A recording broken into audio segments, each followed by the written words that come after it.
তো যারা আওয়ামী লীগ করে আপনাদের জন্য না মায়াই লাগে। আপনাদের নেত্রী কর্মসূচি ঘোষণা করে আপনাদের মৃত্যুর মুখে ঠেলিয়ে দিয়ে নিজে পালায় গেলেন। ব্যাংকিং, স্বাস্থ্য, শিক্ষা কোন সেক্টর কিন্তু বাদ রাখে নাই। করেছে শুধু প্রতিবেশী রাষ্ট্রের স্বার্থ হাসিল করার জন্য আর তাদের আধিপত্য দেশে বিস্তার করার জন্য। এরপরে শত শত দেশপ্রেমিক সেনাবাহিনী কর্মকর্তাকে চাকরিচ্যুত করা হয়, বিডিআর ধ্বংস করা হয়। এখানেই শেষ করে নাই, দেশের একটার পর একটা ইনস্টিটিউশন ধ্বংস করে ফেলেছে। ব্যাংকিং, স্বাস্থ্য, শিক্ষা কোন সেক্টর কিন্তু বাদ রাখে নাই।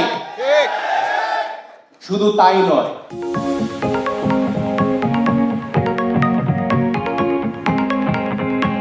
যখন জওয়ানরা গোলাগুলি করতে সব অফিসারকে বের হয়ে আসতে বলেন আর বাবা সব অফিসারকে পিছিয়ে যেতে বলে সবার আগে চলে যায় এবং তখন তিনি শাহাদাত বরণ করেন।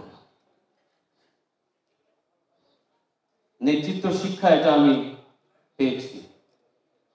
তো যারা আওয়ামী লীগ করে আপনাদের জন্য না মায়াই লাগে।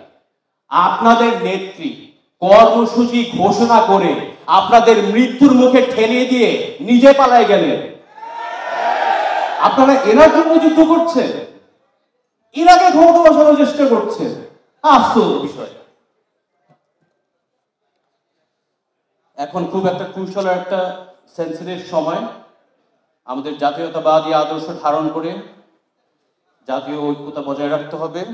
বাংলাদেশের ইতিহাসে আর না হয়।